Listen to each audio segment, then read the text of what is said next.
ар бир Борбор Азия өлкөсүндө өзүнүн ролун, анан өзүнчө жана орусча айтканда самоидентификация болуп атат да. Себеби дегенде баары эле тандоонун астында туруп калбады, же Орусияны колдойсуң, же болбосо Украинаны колдоп.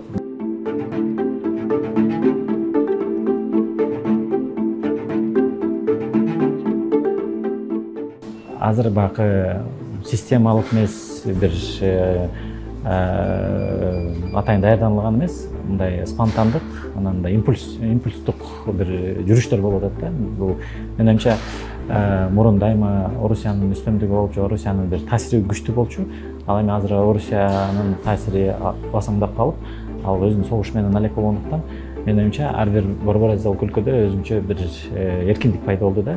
Ошон үчүн жана Чолпон Атада Борбор Азия өлкөлөрүнүн башчыларынын саммити болду, эң эркин повестка болуп, анан менин оюмча эң чоң жетишкендик ошол биринчи, бул менин байкашым боюнча биринчи жолу Борбор Азиялык өлкөлөрдүн президенттери өз тагдырын өзүнүн колуна алып, өзүнүн жоопкерчилиги менен кол коюшту да. Башында 5 өлкө кол коюш керек болчу, бирок Казакстан, Кыргызстан, Өзбекстан кол койгондо менин оюмча бул чоң жетишкендик. Көз карандысыз Борбор Азиялык өлкөлөрдүн бири-бирине жаңы форматтан мамиле түзүп, алака түзүп, өзгөчө соода саттык жагында же бизнес жагында жаңы байланыштарды, же болбосо мурунку байланыштарды жаңыртып, жаңыча иштөө бир формат келип атат. Мен да ошону байкап атам. Мисалы жана жалпысынан алганда, менин баамдоом боюнча бул де факто азыр ушул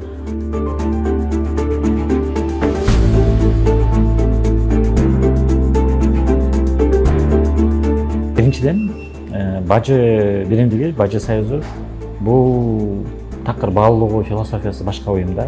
Аны деген бизге үстүнөн түшүргөн ылдыйгачы, мисалы силерди ошол же Орусия, ал Орусиянын кызыкчылыгына түзүлгөн уюм болчу.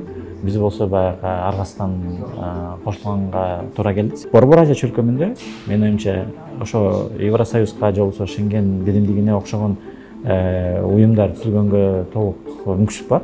Бирок ал үстүнөн түшүрүлбөш керек да, ал астынан өйдө кеч керек. Ал эмне деген түшүндүрөт? Ошол өзгөчө жана чек ара региондорунда күчтүү жергиликтүү лидерлер, фасилитатор болуш керек да. Мисалы, жана айтып аткан биз башыбыздан көрүп чек ара конфликттери, өлүмдөр, алар эмнеден келип чыгат? Ал түшүнбөстүктөн келип чыгат. Себеби дегенде, ал түшүнбөстүк ошол жеринде эч качан жумуш жүргөн эмес.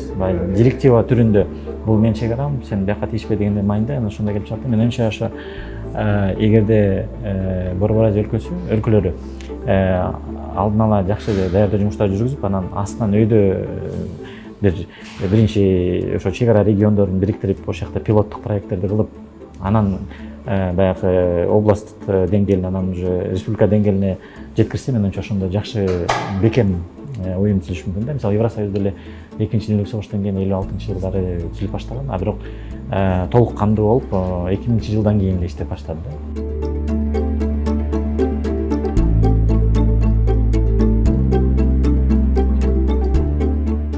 Регионалдык кызматташуу, регионалдык уюмдарды эмне себептен бизге абдан маанилүү, анан пайдалуу өнүктүргөн? Себеби дегенде, биз азыр дүйнө жүзүндө чоң конкуренциядабыз да.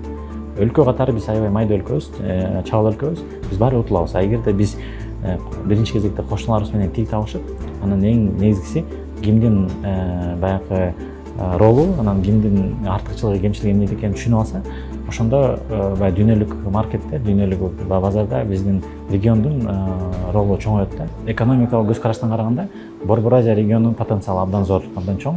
Бул 80 миллион калкы бар регион.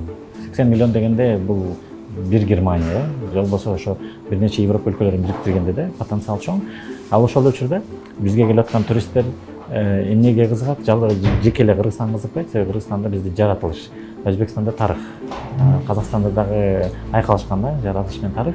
Анан ошол бир чөлкөмгө чек аралар ачык болуп, туристтер эң эркин саякаттаганда, менин оюмча, бул бүт регионго чоң артыкчылык болмок да. Мисалы, Өзбекстан традициялык өлкө болгондуктан, аякта жери чоң болгондуктан, ресурстар көп болгондуктан, ал өндүрүшкө багытталган өлкө да.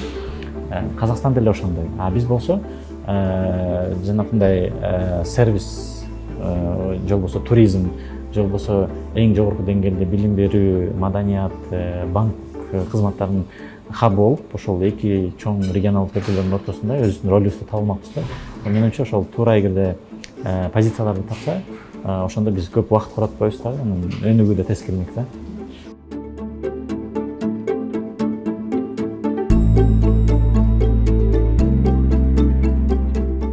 Биринчи кезекте эки катмарга бөлүшүбүз керек да. B2B деп коет, бизнес to бизнес алкагында менин оюмча регионалдык форматта кызматташуу аябай жакшы жүрүп атат. Мисалы, биздин ишкерлер кошуна өзбекстандык ишкерлер менен казакстан ишкерлер, мисалы мен өзүм үлгү катары көп эле ошол үч өлкөдө бизнес кылчу, мага бөгөт жок. Бирок мамлекет тараптан, анын мамлекеттердин функциясы эмне? Бул туура оюн эрежелерин түзүү, анан инфраструктураны куруп берүү. Мисалы, азыр жакшы жаңылык, Ташкент менен Алматынын ортосунда темир жол каттамы жүрүп калды. Тез ыкчам поезд. Бул дагы ошол кызматташууну жакшыртат. Менимче Бишкек менен Алматынын ортосунда да ушундай чоң инфраструктуралык проекттер болсо, инфраструктура мамлекет тарабынан түзүлүп берсе, ошондо бүт шарттар түзүлүп бермек да. Ушундай экономикалык кызматташууга.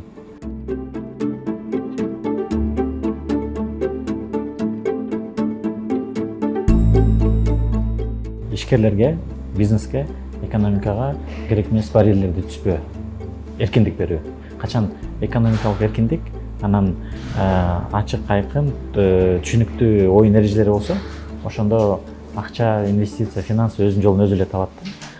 Бирок саясий деңгээлде менимче ошол өлкөлөрдүн ортосунда биринчи кезекте баягы ишеним болуш керек экен. Ишеним, анан жанакындай өтө эле милитаристик амбициялар баары бир прогресске бир жакшылык алып келбейт да.